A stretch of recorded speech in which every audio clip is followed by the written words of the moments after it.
Hello and welcome everybody inside the FITAID Lounge to the Morning Chalk Up Show presented by FITAID. You know, it's been a year full of change, new system, new year, but still we're here at the CrossFit Games all the same. I'm Tommy Marquez, your host for the weekend, alongside Brittany Klein and Justin LaFranco. And guys, competition is about an hour plus away, but looking at day number one, it's regardless of the fact we don't know anything yet, the anticipation it's almost guaranteed that it's going to be different than day one of last year. Absolutely. I mean, last year we saw for the individuals 4 events on day one. Today we know from the schedule there's only 2. It's unlikely that we'll see another marathon row considering the timetable. So for the veteran athletes, they're looking at a bit of an easier day weighing into the competition. And Justin, we don't know the individual event number one. But you wrote an article last night that was published in the Morning Chalk Up, doing your kind of investigative reporting and speculating on what it might be. Yeah, I speculated a little bit. Look, I saw the CrossFit.com's email, or CrossFit's email of the day come out. I saw the workout and I just immediately thought, you know what, it would be a perfect sort of nod to sort of CrossFit's pivot back to more focusing on affiliates and the training aspect of it. And so I saw the workout and I thought, hey, this is a perfect separator between, who's really ready to take on the game's caliber, weight, and requirements and high skill movements. I saw this workout, I said, you know what, it'd just be an interesting coincidence if it so happened to be the CrossFit.com workout of the day. We'll see what they end up saying in probably in about 60 minutes. We still don't know it yet, but hopefully we'll find it out soon. There certainly is a precedent for using some .com workouts and having them show at the CrossFit Games, usually not this soon. Before the competition gets going though, we're going to give you guys an idea of what to expect as far as a daily schedule goes. So we're going to take a look at the daily schedule graphic here for the first day of competition at the CrossFit Games.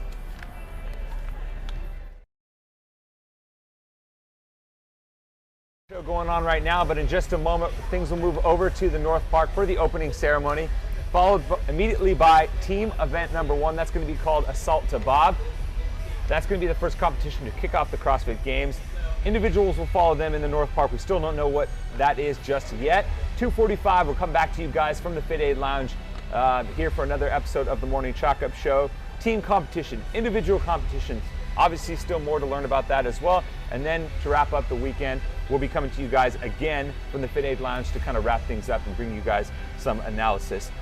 We mentioned earlier in our show last night that the athletes had to check in first. We've had some action going on. Before they take the competition field though, they have to get their official Reebok gear. So we went behind the scenes to give you guys a look at what that check-in process looked like and what's it look like to get your official Reebok gear as well.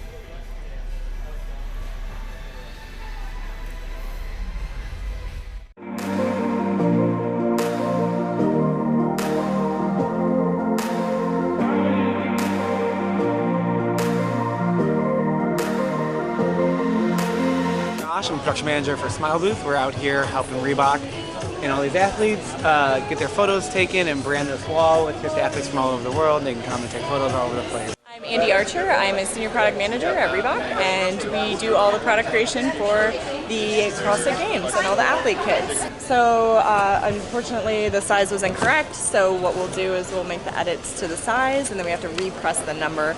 So each garment has a specific measurement based on the heat transfer and the overall look of what Reebok is going for. Temperature.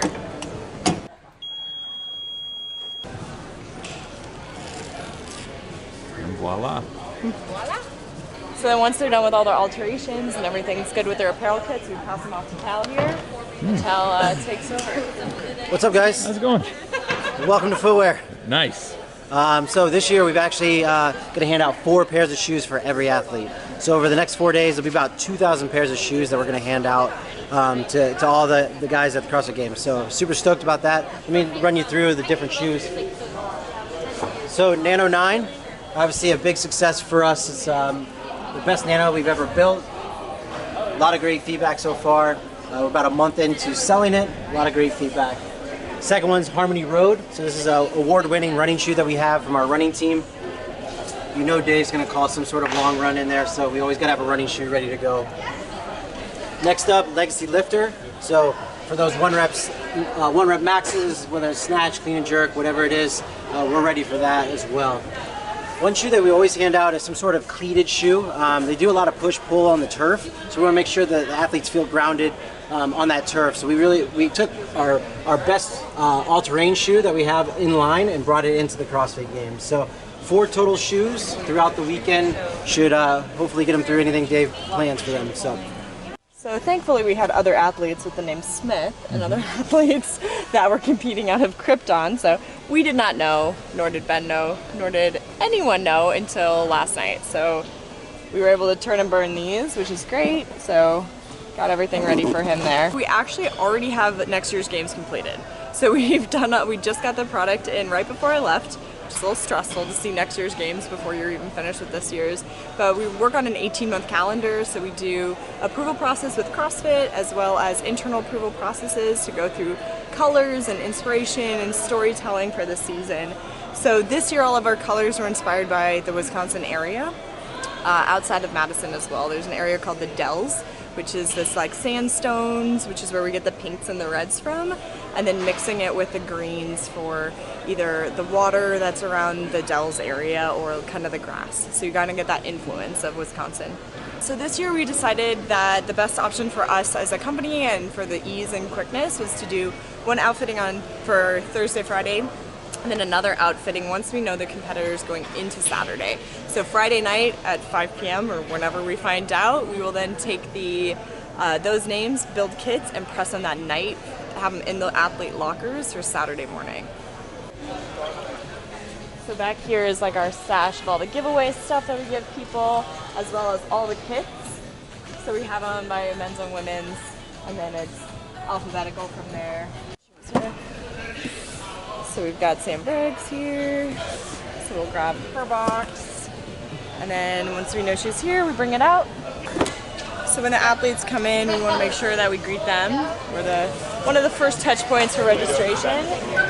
The coolest part is they get to see their name on the back of their hoodie for the opening ceremony piece with their flag and their country represented. So we give them their kits here, we walk them through the product. We've got the opening ceremony outfits, so this is what they'll wear for the opening ceremony on Thursday morning. So that's clearly outlined to them. We touch on some things like our key games colors, Sunglow and Emerald, as well as our games print. We have some more of our tech, so we walk them through bras and tech and their full kits, as well as our new bra technology. You want to elaborate on that a little bit? Yes, yeah, so our new bra is called the Pure Move bra. It has sheer thickening fluid in the straps, so as you move, it has motion sensing technology. The more you move, the stiffer the fibers become, and the more supportive the bra is. And it's all half-sized, so it's more custom fit. So we do offer, if there's any performance hindering edits that need to be made to the product, we do alter some of the product on site. So does that require like tailors and stuff like that? Yep, so we have a whole alterationist crew. So this is some of our crew here from LA that we bring in every year, so they've worked the games for many years now. So we just pin this guy up and then we'll take it to the back and we'll make all the edits and alterations to the product.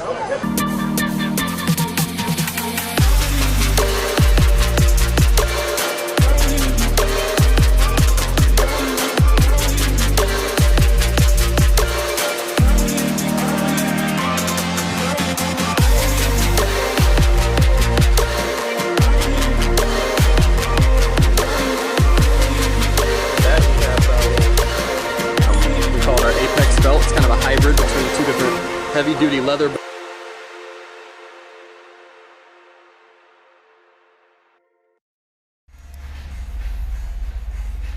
Always cool to see what goes into the athletes' swag bags as they check into the CrossFit Games every year. It's always one of my favorite things that we see on social media. Yesterday we talked a little bit about our podium picks, but kind of switching gears a little bit as we get ready for the first events of the CrossFit Games, specifically for the individuals.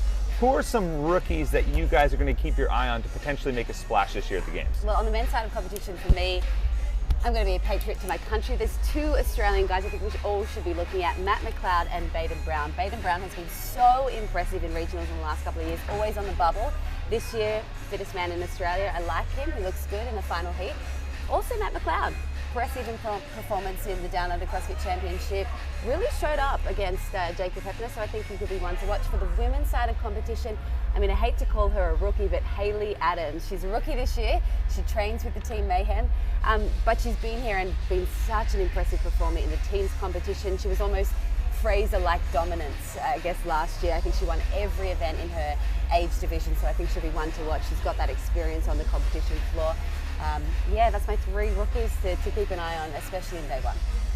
Yes, on my side, 2 big names. Dani Spiegel, she shot out like a cannon this year at Sanctionals. I think she competed in 4 Sanctionals. She was top 5 in every single one of them.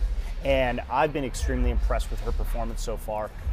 Specifically Wadapalooza, when she was power snatching 175 and literally running over these handstand walks obstacle course. She dusted Tia-Clair Toomey in a workout that would suit her very well. I've been extremely impressed with her consistency and her high placement in the open. I know not just me, but everybody in the field is really sort of having an eye on how she performs in this rookie's year. And then Colleen Fott, she's been really trying to make it as an individual for the last several seasons, and she's just been right there on the cusp at regionals and not quite qualified yet. So I'm really excited to see how she does this, especially with anything in a heavy barbell. Yeah, and so definitely some rookies to keep your eye on. We've talked about some of these athletes who've been following along through the season as they made their way to the CrossFit Games. But outside of the competition, because we still don't know what the workout is, all you fans at home or the people that show up to the CrossFit Games have got to get their workout in too. There's a ton to do as far as fan experience goes. And to this morning, I had the chance to catch up with Nicole Christensen from CrossFit Roots, who's actually running a new section of the CrossFit Games this year, which is called the Assault Fitness Fan Workout Experience Area. And she shared a lot about what fans can expect when they show up here on site at the CrossFit Games. All right, Nicole, thank you so much for joining me today. Thanks for having me. We're here to talk about the Assault Fitness Spectator Workout Area, and what was really the motivation for you guys in bringing this to the CrossFit Games this year? Well, in the past, the spectator workout has been a really great place for people to get in a workout, but it was a little bit organized like heat. So it felt like, you kind of showed up, you did your workout, and you left. And we really wanted to bring the affiliate experience to life at the CrossFit Games, because it's an important part of the community, and it's really the pathway for how we all ended up here in the first place. Yeah, hey, have a box here at the CrossFit Games. Yeah, exactly. And so what can fans expect when they show up to come work out in terms of maybe structure and format? Yeah, so I mean, I think at first sight, it's going to look very familiar to people that go to an affiliate. You're going to see the front desk, you're going to see the ROMWAD cool down area, you're going to see a lounge with the classic IKEA cubbies, and you're going to see a lot of really beautifully laid out equipment. And then in terms of how it operates, you can expect to show up for a group class like you would at any other affiliate in the world. And so the coaches that will be there will take people through a general warm-up. We'll specifically warm up the movements that are used in the workout, and then we'll hit the workout and also do a cool down. Wouldn't be an affiliate without those IKEA cubbies. No, we were just talking about that last night, that it wouldn't have been, we were building them last night, and it was like, it's like a skill for every affiliate owner. Yeah, a little bit of piece of home brought to the CrossFit Games for everyone. Yeah. And so now when they get into the workout, it's not just any workout. You've got some stuff coming from some of the top programs and big names in the community. Yeah, and we were really fortunate. We were really excited to be able to partner with folks like CrossFit Invictus, Comp Train, and Mayhem Athlete have all written the program for us for this week. It's super spicy. We've tested it, and it will have something for everybody. I love it. And so athletes, they can't go without getting their workout in. Right. Fans just the same. There's options obviously to drop into affiliates, but it's just as important to give them options here, to work out at the CrossFit Games as well. Yeah, I mean, at the end of the day, we were joking that today is sort of like International Rest Day, being Thursday, right? For a lot of the CrossFit community. But it's important for people to come and watch the pros work out, but they also care about their fitness. There's great food options here. People want to stick to their routine, and we want to offer that experience, but also do it in a way that brings people together so that they can meet people at the CrossFit Games. Yeah, and they can't just work out, but they can work out and potentially win some prizes as well. So can you elaborate on that just a little bit? Yeah, we've got some pretty awesome prizes stacked up. We're going to be raffling off some Yeti coolers. Rich Froning is giving away programming for a month to everybody that logs a workout tomorrow, or Mayhem Athlete is. And so, there's going to be tons of prizes throughout the week, and lots of opportunity to win something. Awesome. So if you guys are here at the CrossFit Games, or if you're watching from home, be sure to check out the Assault Fitness workout area. Nicole, thank you so much for joining us today. Thanks for having me.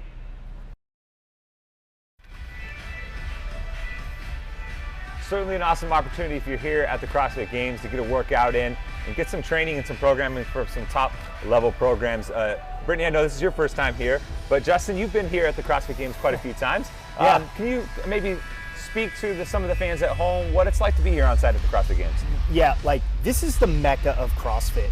It doesn't matter if it's in Carson, California or here in Madison, Wisconsin.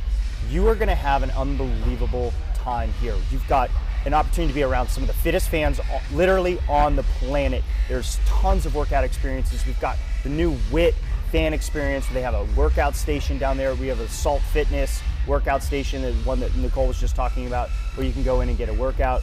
This is one of the coolest things you can do as a CrossFitter. Not only to come watch the fittest, but be with the fittest. And you're like in a community with like-minded people. It's like being in your affiliate for a giant affiliate party or throwdown, except there's like 20,000 more people here. And so I've always enjoyed this as a spectator, even more so covering this. You cannot have more fun than being here at the CrossFit Games on the ground. And I had a lady stop me in Walmart who said she just loves this time of year. So many beautiful people. Yeah. Fit, fabulous. Definitely a lot of fit, beautiful people here. But one of the things, the reason why we're all here is for the competition. So we're going to take a look at what's known on the competition so far. Not a lot is known, but we do have a team workout, and the teams will be kicking off the competition weekend. Here's a look at team event number 1 and the description of what's on tap for the teams. The workout was posted yesterday. It is 3 rounds for time for the teams. On the assault bike, we're going to start 18 calories for the women, 25 calories, for the men. The teams will then progress towards 30 toes to bar, and then at the end of each round, they'll do a big bob push. That length isn't specified yet, but people should note that there'll be 4 air bikes for the teams, and there'll be 4 pull-up bars for the teams as well, so they'll all be working simultaneously. And guys, taking a look at what is in tap for these teams and kind of given the details that we mentioned for, still don't have a full workout description, but what do you guys think are the keys to the event for team event? We can all expect 30 toes to bar. All these teams are going to go unbroken. I think it's about capacity, pacing. We still don't know whether they're going to be synchronized reps, but I think for each team, you're only as fast as your slowest competitor. Yeah, I think I was looking at the workout notes today. It doesn't look like it's going to be a synchro workout, and that they're all going to be going at the same time, which is really interesting because usually programming has typically been synchro, and what that does is it forces there to be no weak links on the team, and so you're going to have them going straight. I think you're going to have them going straight through, which is going to mean all these athletes can hammer out the 25-18 assault bike calories fast, and the toes to bar unbroken. So the question is, how does the team coordinate getting onto the bob, which is something we haven't seen at the CrossFit Games for a number of years, but there is some teams that have had experience with that, namely CrossFit Mayhem. And so how well do they coordinate on the bob? And the bob, by the way, weighs 667 pounds without any additional weight added to it. There's no weight that's been added to the actual workout description, so it's unclear how heavy that's going to be, exactly how far they have to go. But I think the keys to performance are coordinating onto the bob, no mistakes, and then, as we always say, slow is steady, steady is fast. So not stopping on the push. And there's a 20-minute time cap, but I think, for some of these teams, we'll see them go a lot faster than that. Yeah, so some of the nuances of the team competition, communication, coordination, going to come into play here with the big bob. So with those in mind, those keys in mind, who are you guys' picks to do well in this event number 1, which is titled Assault to Bob? Well, one of your podium picks, I'm going to go with the Aussies again, Project X. We've got former Games athletes in Calm Porter, Brandon Swan, and the only non-Games athlete that we've seen in the team, Harriet Roberts. She's a former gymnast, so those toes to bars, they're going to be easy for her. They've all got a bit of grunt in them in that team. I like the look of Heat 2. They'll be next to Mayhem Freedom, who I think will give them that push. So my pick's Project X. Watch them out in event 1. Yeah, I'm looking at in Mayhem and Invictus. Mayhem just being the sort of elder statesman team here. They have a lot of experience doing this sort of thing. This doesn't seem like a very complicated thing for a workout that requires team coordination on the bob. Sort of similar in the Worm in the sense you have to be communicating together. All parts have to move. at the same time. Otherwise, you're not going to be able to move this massive thing. So I'm looking at Mayhem immediately and saying I think that they've got the team coordination aspect. Invictus has also been competing together for the last year. They've been a really tight community, and there are a lot of strong athletes. So I think they're going to perform very well going into this event. And after the teams, the individual competition will kick off. We still don't know what the workout is just yet, but one thing we do know that we got sent to us late last night is the heat assignments for the individuals. We're gonna have heats of 50 to kick things off. Taking a look at the assignments so far, 3 heats for both the men and the women. What stands out to you guys looking at the assignments? Well, it's no surprise that we've seen them seeded from their open performance. So I think, Matt Fraser, Sarah Sigler's daughter, both seeded 1. A notable absence in the final heat, though, is Ben Smith. Yeah. Lane 14 in heat 1. So I think he's really going to school a lot of those national champions who may struggle with that barbell weight and this kind of just grunty CrossFit workout, if it is your prediction, and if your prediction is correct. But yeah, no surprises with the seeding. I also saw a noticeable absence with Bethany Shadburn. I really like the look of her this year, and I think she's in heat 2, so she'll be one to watch. Yeah, she was struggling with an injury this year, and I think really, and it happened right before the Open, and so really kind of affected her performance there, and that was just sort of a maintenance period, which, if you're not aware, it's like the seeding of the heats is actually done by your Open placement. So that's why Matt Fraser, the man who won the Open, is in the lane 26 and is the top seeded athlete. The 2 things that I'm going to be paying really close attention to, number 1, are there's 7 athletes on the field that did not do the Open. They are 7 invited athletes from the sanctional season, and they're all females. They are at the bottom of the list, and they're going to be competing in heat 1. So I'm going to be looking at that and saying, does that affect their overall placement? Do any of them, continue or get cut from that top 75 position? And then the other thing I'm looking at is, all you have to do is really place second to last in the 3rd heat, and you're good. And so I think it really does make a difference where the seeding actually was, and so I think that's going to play a little bit of a factor. If it is a speed type workout where it's going to go pretty quick, the finish times are going to be a lot more clustered. And I guess it is that question of whether you have an advantage doing the Open, and being in that final heat, it does give you we're push. going to find out. This is the first year we've ever done a seeding like this before. So, yeah, should be exciting. Still have to wait and see what the workout actually is, but I think we can all agree that there is some advantage to going later in the heats to get to see what the athletes in front of you have done as far as performance goes once we do find out that workout. But thank you guys for joining us this morning. We're going to send things over to the opening ceremony, which should about 4 or 5 minutes away. So we're going to send things out over there. We'll take a quick break. On the other side of the opening ceremony, we'll have the live action from the team competition. Jeff Brightwell, Rob Orlando will be calling it to you guys as well. Thank you again for watching. For Justin LaFranco, Brittany Klein, I'm Tommy Marquez. We'll see you guys in a few hours.